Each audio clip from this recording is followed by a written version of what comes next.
responsible for identifying key challenges in technology and new opportunities for innovation. In addition, he's an honorable member of the Technology Partner Advisory Board and has participated in special academic programs at Wharton School, University of Pennsylvania, and the Harvard Business School. Kalyan, welcome to the panel. Thanks, Vivek.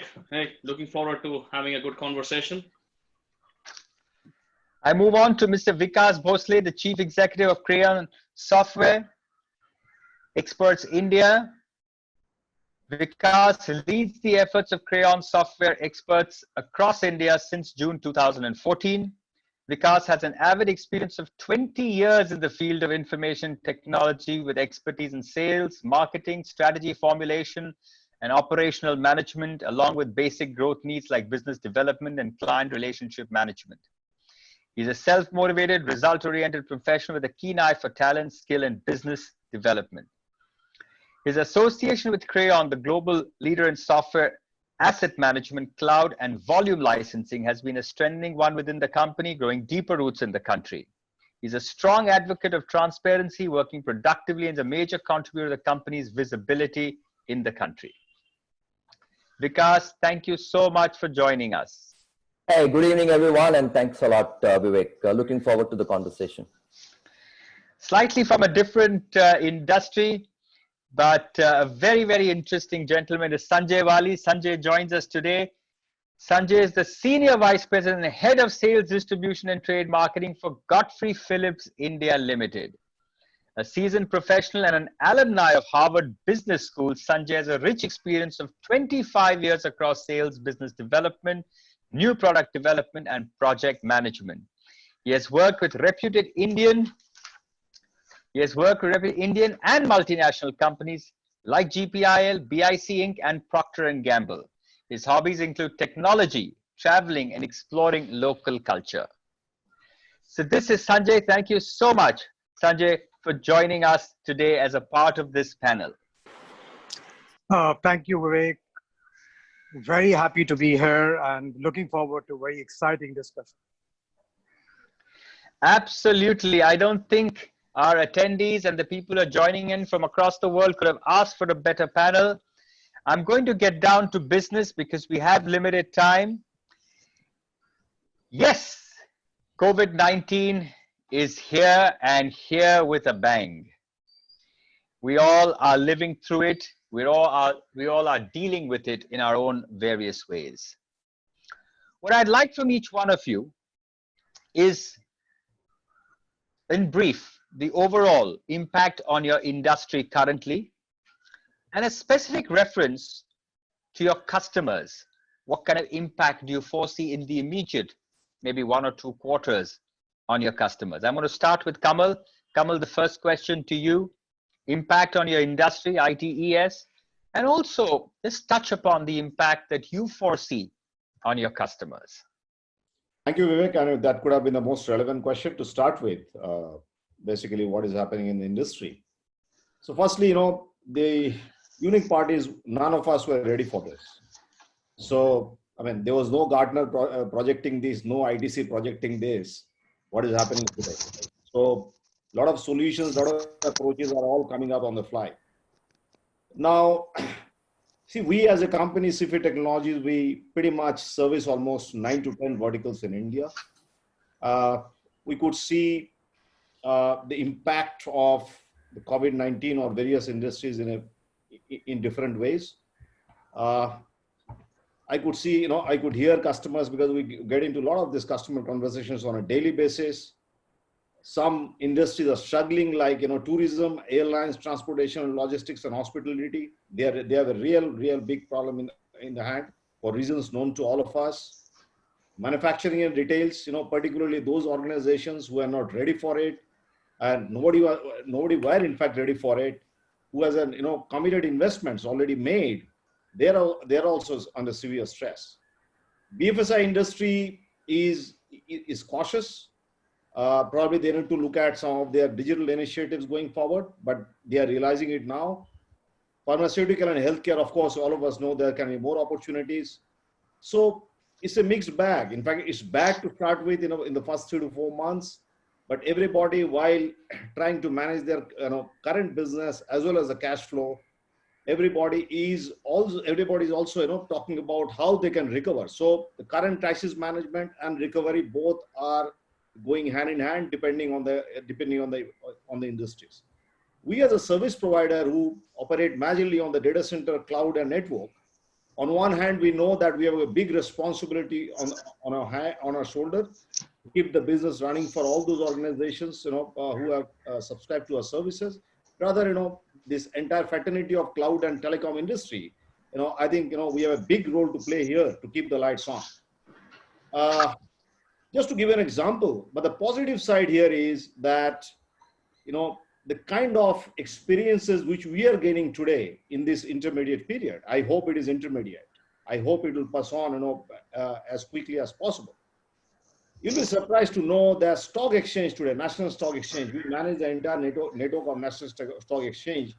So every time anybody trades any stock, it passes through the infrastructure which is managed by SIFI.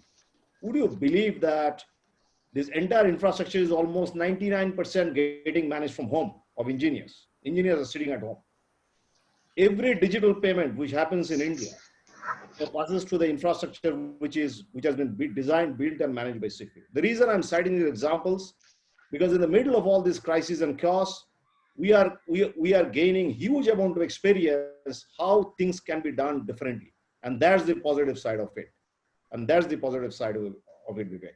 So yes, there are concerns, there are stress.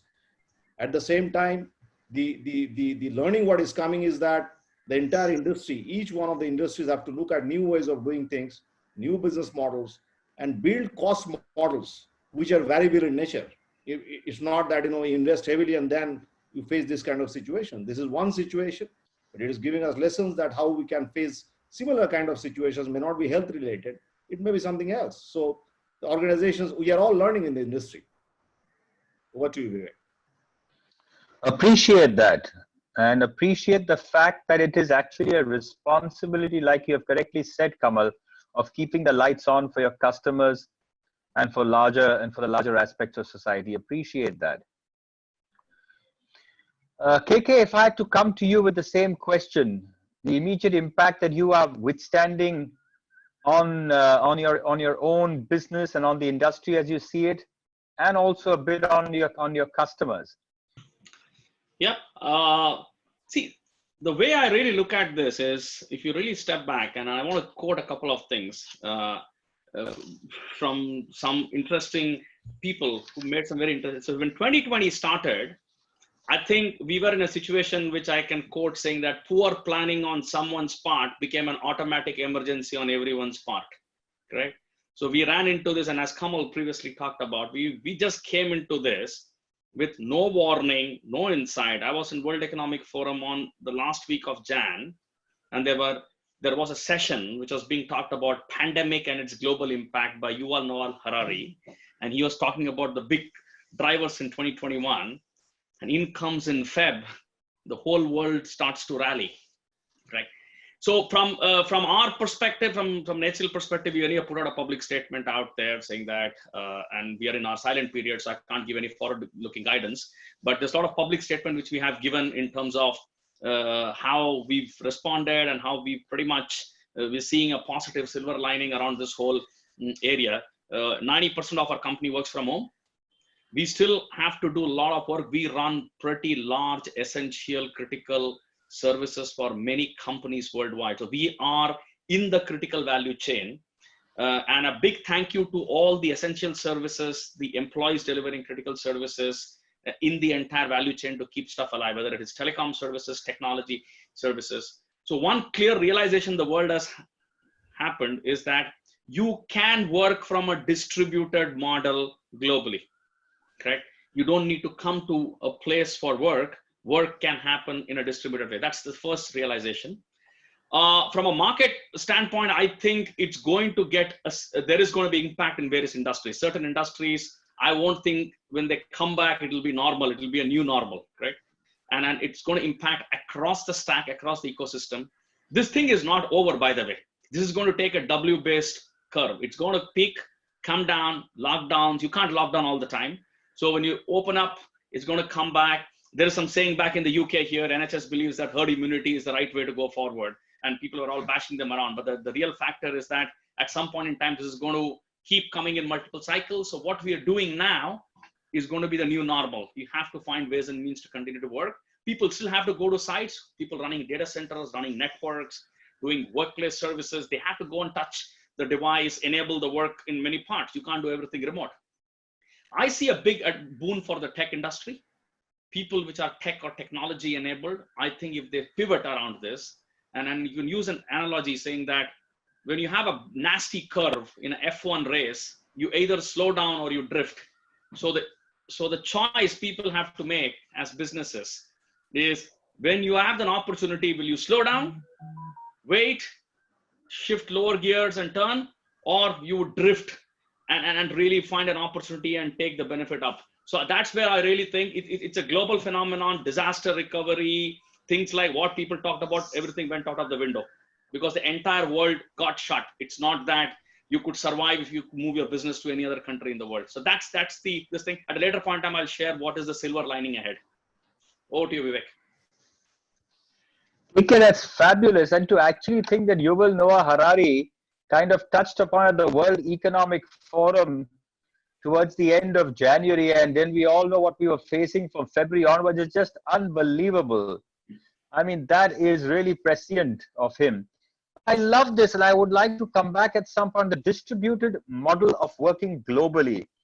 I mean, that's something which is going to, I feel, transcend into a new normal going forward. So appreciate that, KK.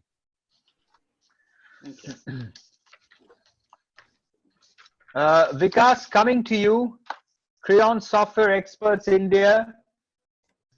It's the Indian chapter of the Norwegian company. You've been here with it for some time.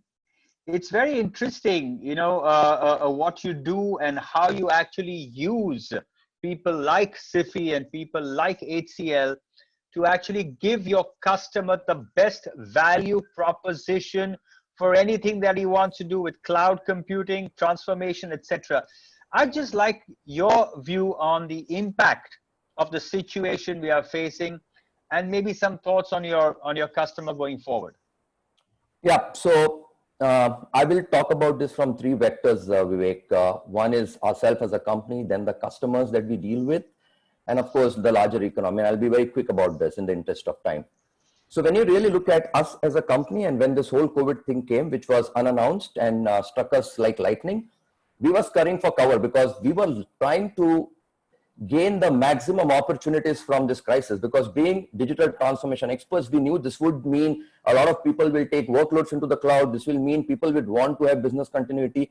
And being in that business, it meant, how do I now reach out to the larger mass? Because physical interaction, person-to-person engagement was out of question.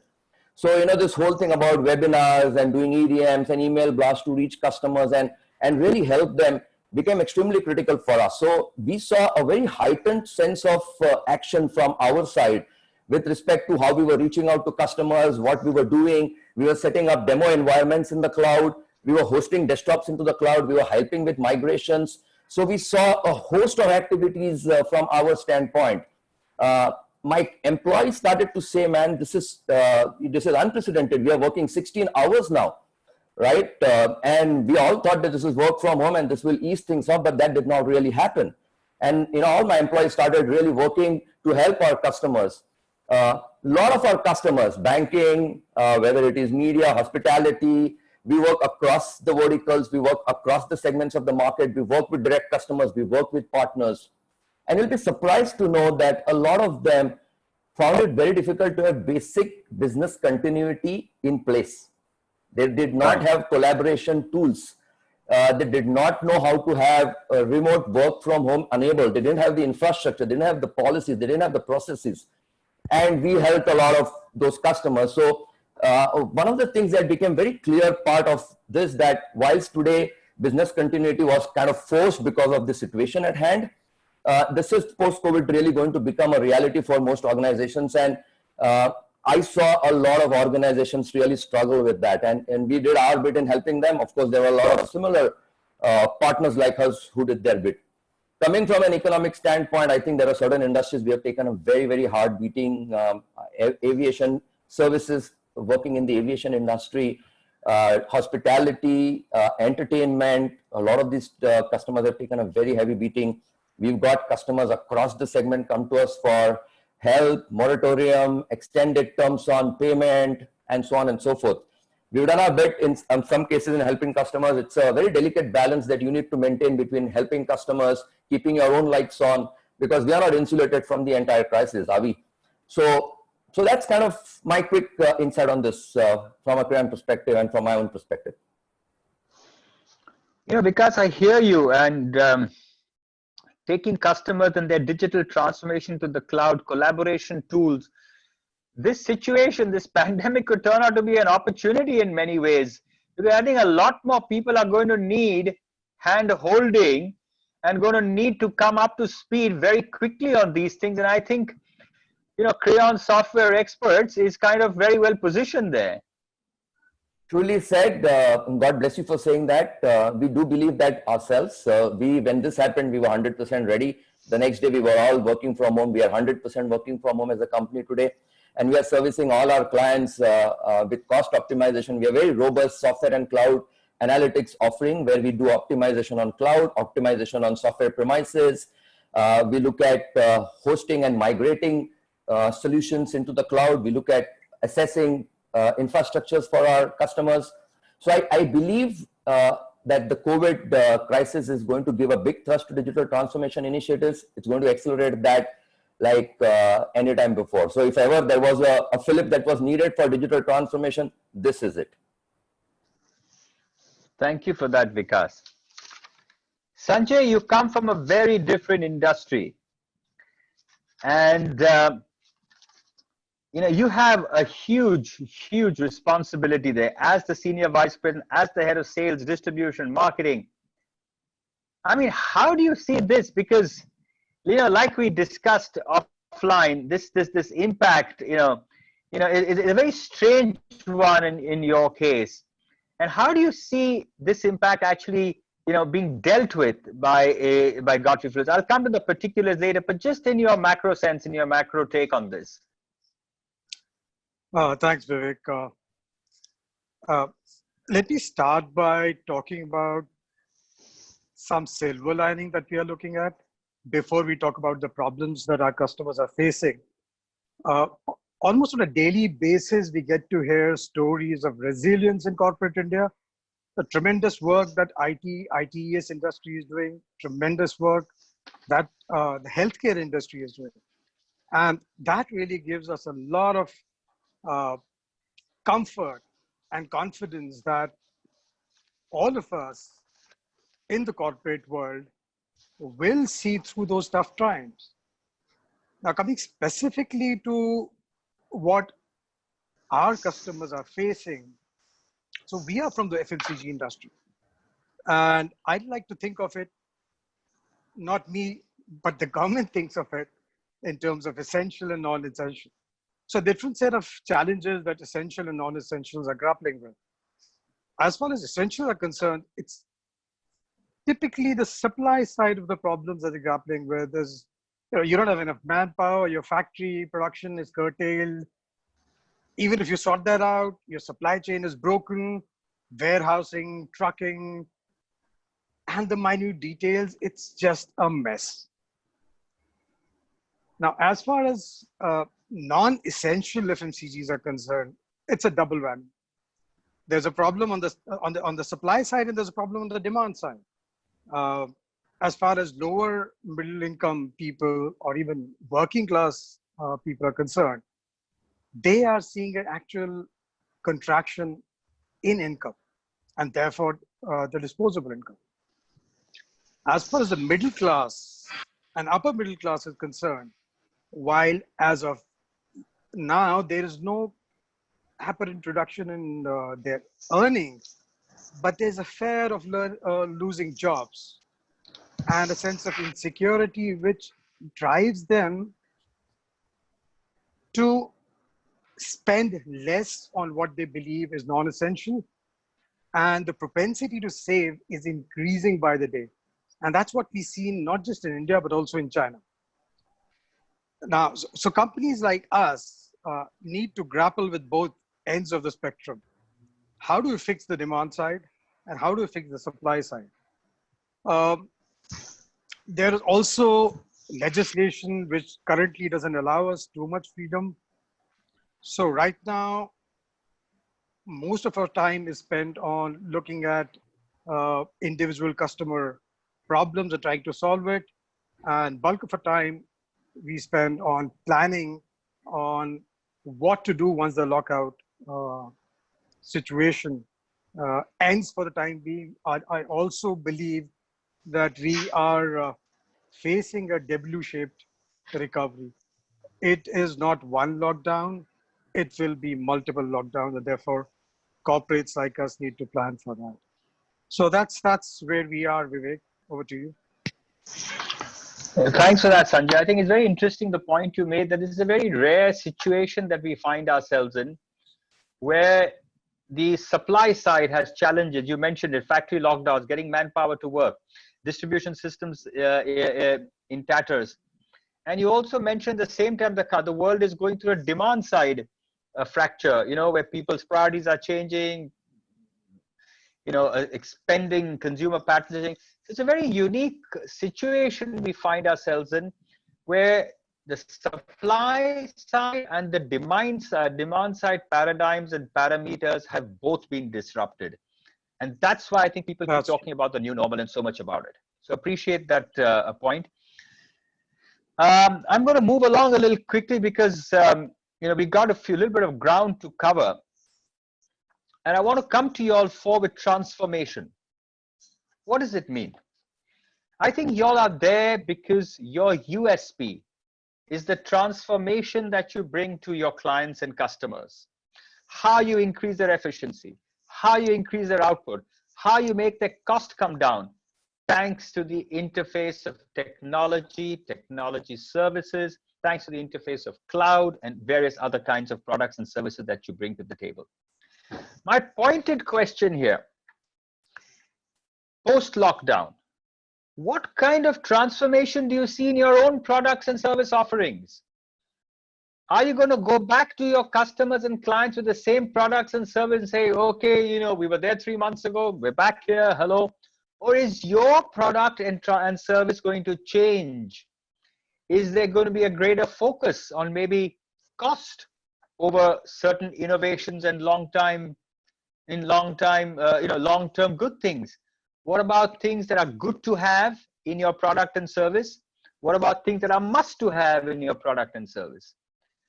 So I would like each of you all to spend a little time with us on the transformation that you see in your product service offering, your speak, your pitch to your clients and customers. I'd like to start this time with KK of HCL. Yeah, hi.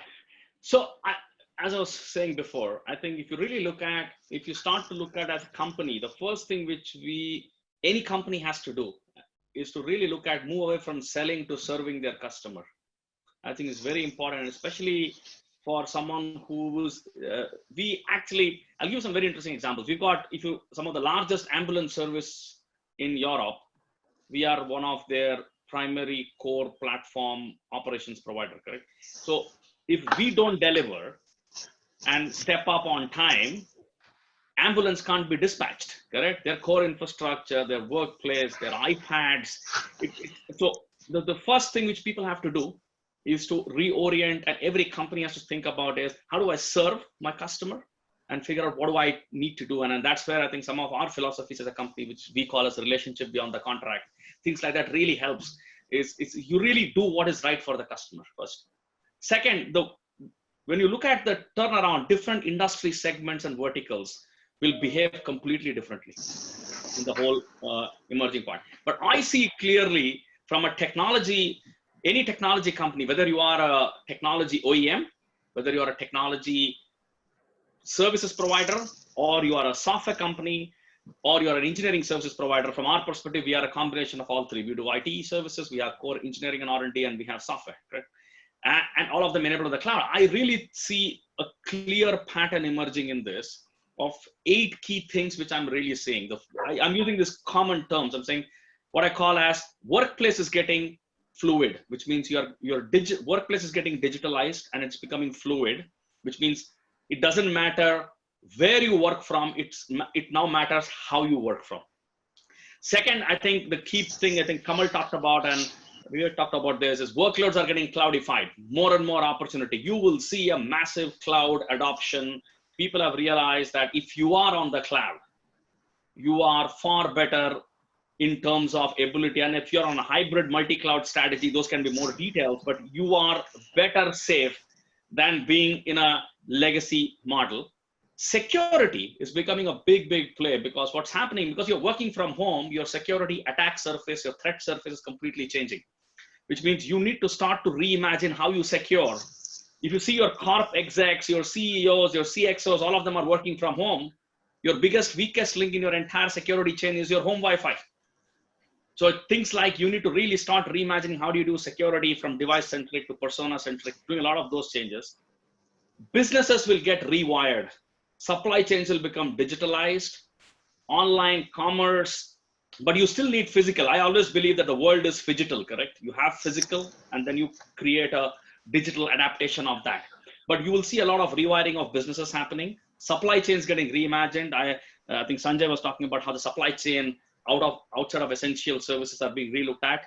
So there'll be a massive reimagination of supply chain, country proximities of supply chain. I think the world will relook at everything around China or outside. So there are a lot of other aspects will start to emerge.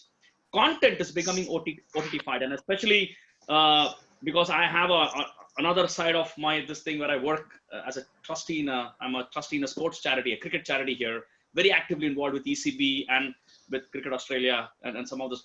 I'm seeing games being paused, right? There is nothing happening. So content, broadcast will go through a complete reimagination. So I think that's another big play. Work life will change. I don't believe in this philosophy of work-life balance. You need to move towards something called work-life integration.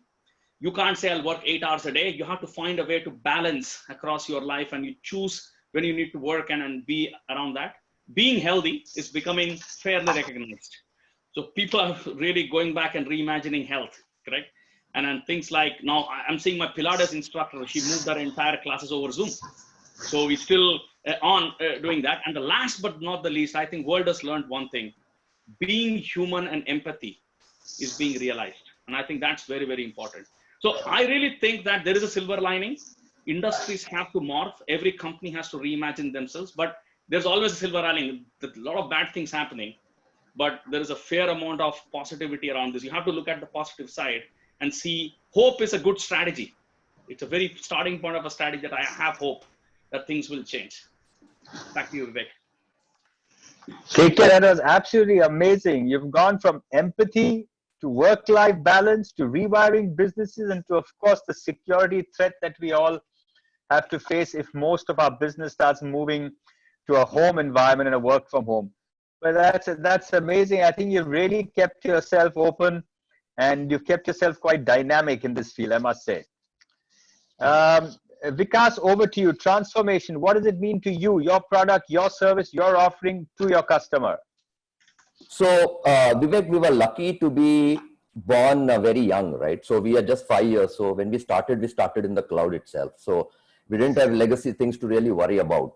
So all our offerings were more attuned to the cloud. We were digital transformation experts. So from an offering standpoint, I think, it's kind of an opportunity for us. And we spoke about that earlier. Where the market is moving, I think KK already spoke about it. We think there's going to be a huge shift to hybrid, going to the cloud. This is also because you need to have business continuity. If your services do not work on one cloud, they can switch to the other cloud. So that's going to really accelerate. You're going to look at application modernization, microservices, because essentially what you're going to do is you're going to SaaSify things. Whether it is your employee productivity work from home, or whether it is an offering that you want to serve to the customer, it has to get SaaSified because it has to work from anywhere. And that's going to be a major shift for customers. Quantum computing is a name. We've heard a little bit about it, but for medical research, for vaccine production, if you look at how you want to look at different patterns that arise from different studies across the globe, you can see a quantum shift in quantum computing itself. So, and these are spaces in which we are already operating. So I think that's clearly something that we are really happy about. I think there's a lot of good work that we can do. We can serve our customers.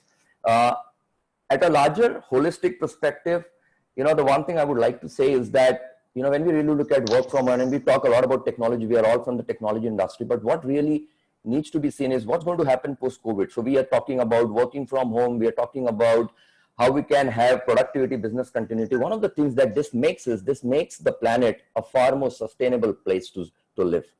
You have low carbon emission, you have people traveling less, you have people moving around less. Everything is going to be virtual. It's webinars. It's going to be a lot of this virtual engagement and interaction, and that's going to make this world a far more sustainable place. So, I always see the glass as half full. There is always an opportunity to do well. I'm optimistic from that sense, and I think this lockdown and all of these misery that we are going in some phases is only going to give rise to a better tomorrow. So that's my take on this. I love the empathy quotient and making the world a better place, through the use of technology. And I think that's going to happen. I think the experience that we have all lived through with the quality of the air, with the quality, of generally that we are seeing around us, I think people will want to sustain that. And I think you guys have a large role to play to enable us to work as efficiently, if not more, thanks to the technology, thanks to the understanding, thanks to the collaboration tools that you bring into it. So fabulous, Vikas. I love that. I'm going to quickly go to Kamal. Kamal, SIFI is huge. SIFI has from data centers to everything to integrated solutions. Transformation at your end for the external. What does it mean to you? Well, I have some interesting insight into it, and I think KK, my ex-colleague in HCL, he's a technology guru, and he's guru of almost every field. So he has covered, and Vikas has also covered quite a bit of it. I'll give you my little different perspective on that. So you see, we have been talking about transformation as a company, SIFI Technologies. We have been driving transformation inside the company, and we have been engaged with the clients all these years. I can tell you, 3 to 4 years, 5 years almost, to motivate customers to do what all of us are hearing now, what they should do. I was going through one of my YouTube videos, which was 3 to 4 years back in Pune in an IDC event, where I spoke about, and when I'm talking about I'm representing the industry here now. Okay. I spoke about models like, models with less hardware, less people, less license. Just imagine those companies, particularly the mid-sized companies and the smaller companies who have invested in, fixed investments. They're at a loss today, and all of us know, what cloud can deliver goods for every single company. Number one. Number two is the commercial engagement models. So one is technology model. Second is the commercial engagement model with the clients. So there are 4 models we have identified in which we engage with the clients. Number 1 model is the most traditional model, assets plus services model. Number 2 model is the component-based model, where customers can buy in components, right? But still they are owning the components. Maybe, at times they can own it or they can consume it.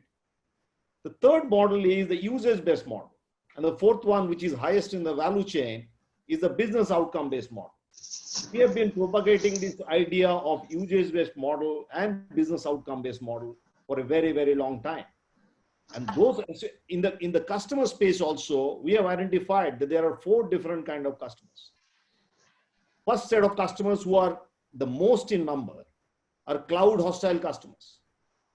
Second set of customers are cloud skeptical customers.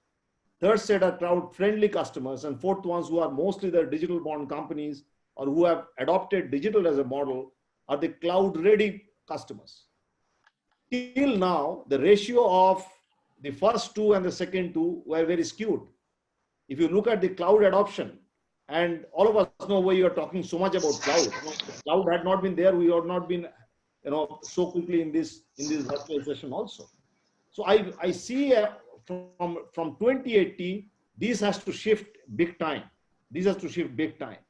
So the responsibility of making, of getting the customers ready definitely lies with service providers like us, but to a great extent, it requires a huge change in mindset within the customers, which I'm confident because of all these things, what is happening around that is bound to happen, which is good for the customers and which is good for the industry as well, our industry.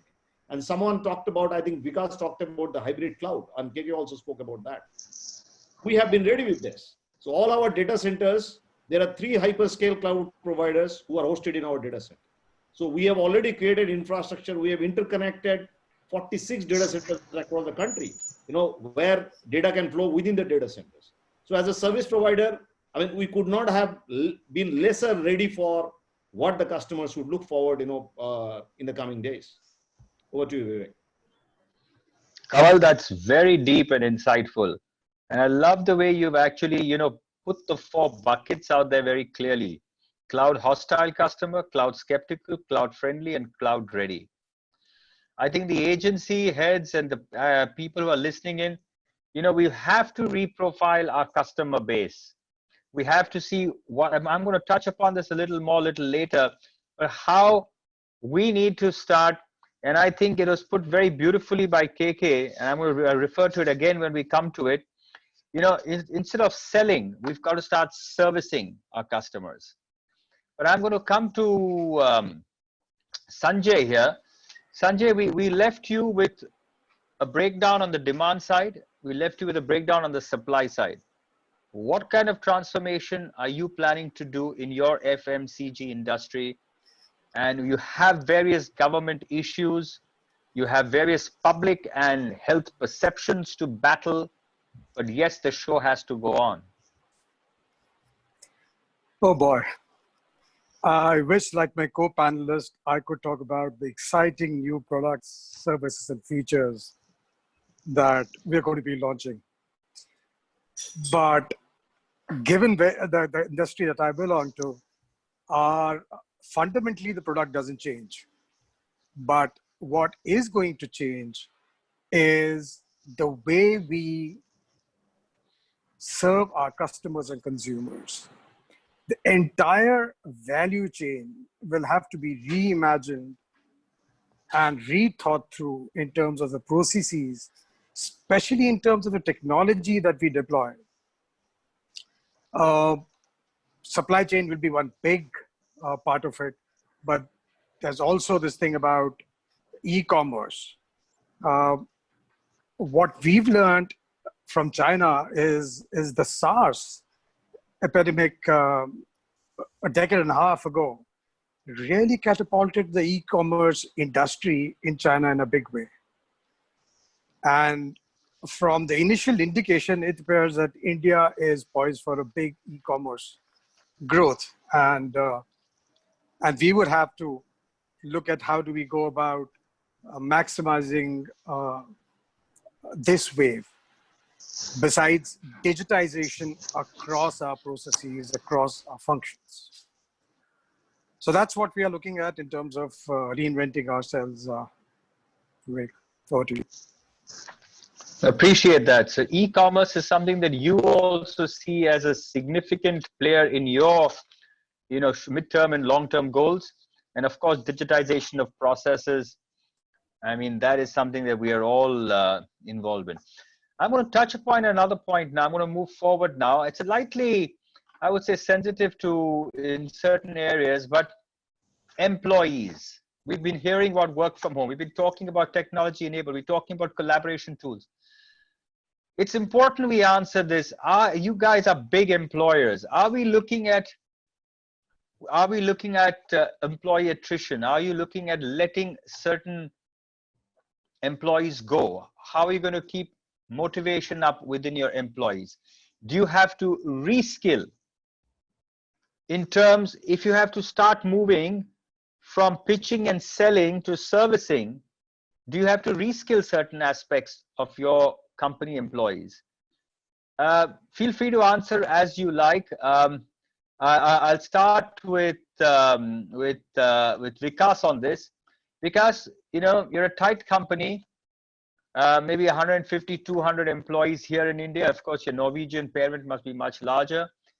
But what does it mean, employee motivation? What does it mean to you, reskilling? What does it mean to you to actually carry the same number of employees into a new normal?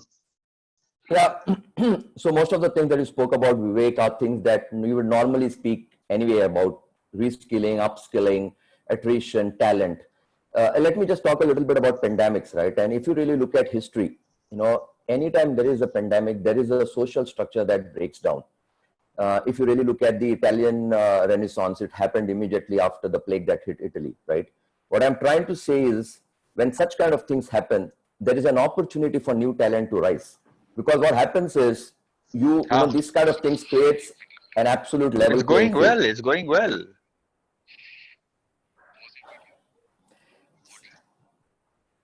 All right. So this creates an absolutely level playing field. So then it is about who has that appetite to do more, who has the appetite to learn, upskill, reskill, learn, unlearn, and all of those things. So that's clearly one vector that I would always like to speak about. From our standpoint, of course, it's very important that you keep employee motivated. They are an asset. We are a people business. It's always a people business. Whatever technology you sell, it is eventually people who will go and sell to people. That's what I always believe. So it's important to keep them motivated.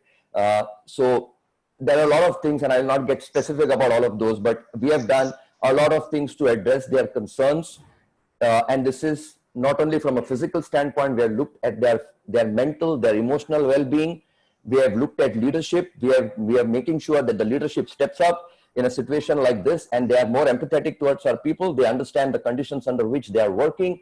We are focusing a lot on the culture and making sure respect and understanding and empathy is a cornerstone of the culture that we are developing in the organization. And of course, we are making sure, and we are looking at processes, and we are not wanting to make it all very bureaucratic, because innovation will flourish in a time like this. So whilst there is one vector which says that we will take care of employee well-being, there's also the other things that we want their flair, their innovation to flourish in an environment like this. And that's where my entire focus is. So absolutely on people, absolutely, they are the core at what we do, and they will remain the core in the COVID and post-COVID for Crayon. So that's great, Vikas. You see people as still the central part of your thrust in your transformation, your new offering. I'm sorry about the interruption, but that was the host of this entire Rethink Conclave telling me I've got 3 minutes left, and I was just beginning to I'm enjoying this actual interaction. I think I've got such 4 wonderful panelists on. Kamal, I'm going to come to you very quickly. Just touch upon it. I'm sorry, but didn't realize how well this was going and how out of time we are. But just a line, and we're going to move very quickly as much as we can. So I don't take much time. Very quickly, I understand we are running late. See, 3 fundamental aspects on which we are working, and I think Vikas spoke about that also. So there are 3 fundamental areas where we're working: mindset, tool set, and skill set. We are having Monday morning session every Monday, where we are talking, where we are running learning and development sessions on new ways of working and existing technologies, new ways. Interestingly, on Fridays we are running sessions on mindset. So for example, the last 2 weeks we have been running mindfulness topics like inner power for success, overcoming the fear of uncertainties, reconnecting with self, all these various aspects of it. Secondly, connecting with employees. I mean, just to summarize it, because of the paucity of time, I'm writing lesser number of emails and rather getting engaged more on virtual meetings with my team, an extended team. So that's fantastic. That's fantastic. Very quickly, KK, your take on this: employee motivation, attrition, retention. Our company's stated policy is employee first. So for us, everything is centered around, because human capital is the core of how we drive. It's always human and the machine, correct? Even in the whole topic, which I have a lot of work which I do around both AI and quantum, basically. The 2 things I always say: it's a human who is thinking. and it's a human-centric model. So I think from an employee perspective, we have massive demand, correct? Our demand is continue to going to keep this thing. So we're still recruiting, we're still hiring. We will continue to do that. The beauty part now is that our hiring is more globalized now. Now we don't have to hire only in geographies. Customers are equally flexible to work in a more, even my distributed agile, scaled agile is now working in a highly distributed model cross country. Customers have realized that's the only way it'll go. So I think that's a positive aspect. I think the way you need to look at this whole thing is that this is a period which it's happened every 10 years. You had this Wall Street crash, which happened in 2008, correct? You had 9/11, and every time you had something or other, and this industry has been resilient enough to find ways and means to evolve and emerge itself. But I think this time it's been a 1-point global massive impact. So, but I think every company has to come out of it in a unique way.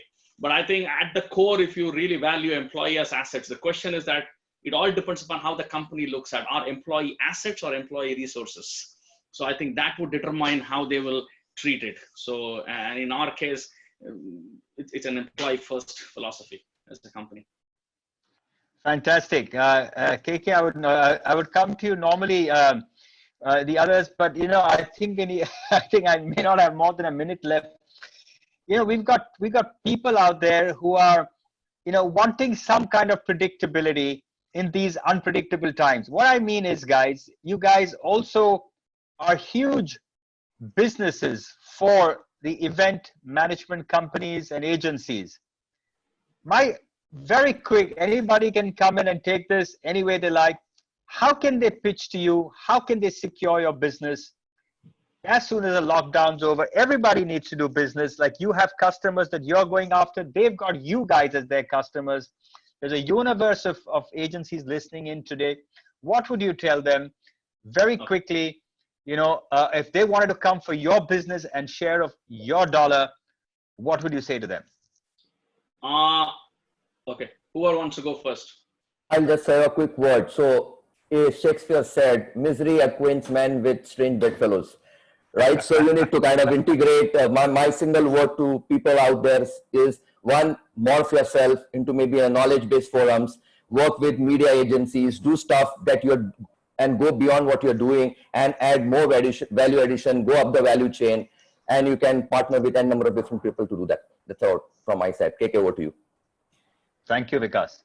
I don't think you should, event companies, please don't plan post-COVID. Please plan now, because I think what's happening, customers are out there.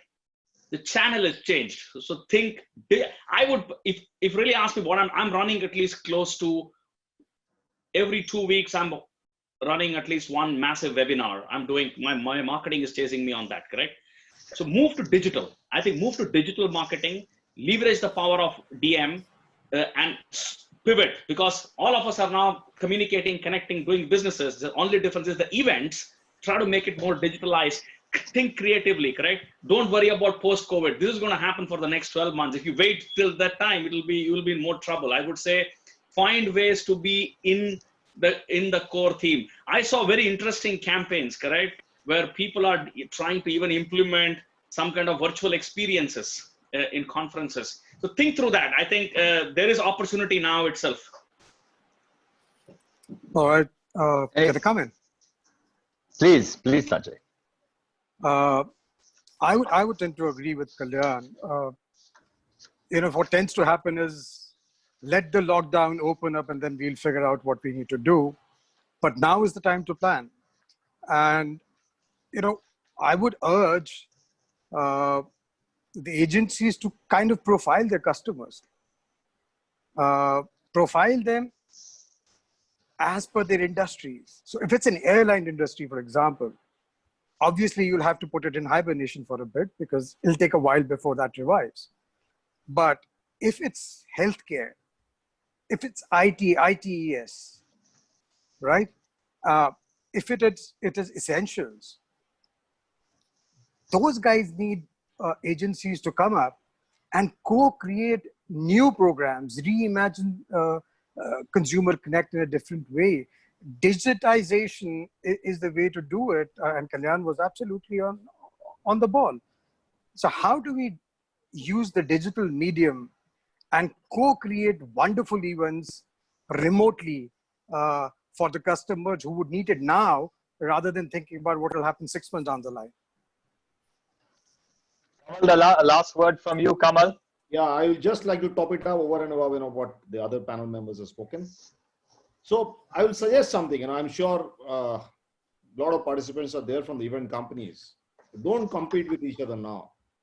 I think all you guys should collaborate with each other and collectively create an industry, a new industry, new revenue streams, which maybe, you never know, maybe an equally big, industry for all of you, and then compete. Collaborate now on what kind of new models you need to to create. Of course, the technology companies like us and many other companies are there to help you. The core industries, as Vikas was pointing out, is there to help you what they need. So this is one. Before I end, I want to cite the example of the sports industry. Just imagine how many, sports industry today, although the actual action happens within the stadium, look at the number of people who are engaged outside, who are glued to the TV or any other digital devices. The number of audiences are far higher on the digital devices than in the stadium itself. So as KK was earlier pointing out, to create the phygital model, it has to be the digital model of the event management companies need to probably evolve much faster over and above the physical experience models, which you guys have been always doing it very well. What do you, Vivek? Kamal, thank you so much. Guys, you've been an absolutely wonderful panel. I could go on for a much longer time. You've really been a wonderful panel. I'm so glad I got a chance to meet you all, even though it was an e-meeting. I think there are a lot of takeaways, a lot of wisdom, a lot of learning from this panel. And I really hats off and thanks to Amit and Neha for putting this together. So guys, thank you once again. Whichever part of the world you're in, I know KK joins us from London. Whichever part of the world you're in, stay safe, stay well, Godspeed, and good luck.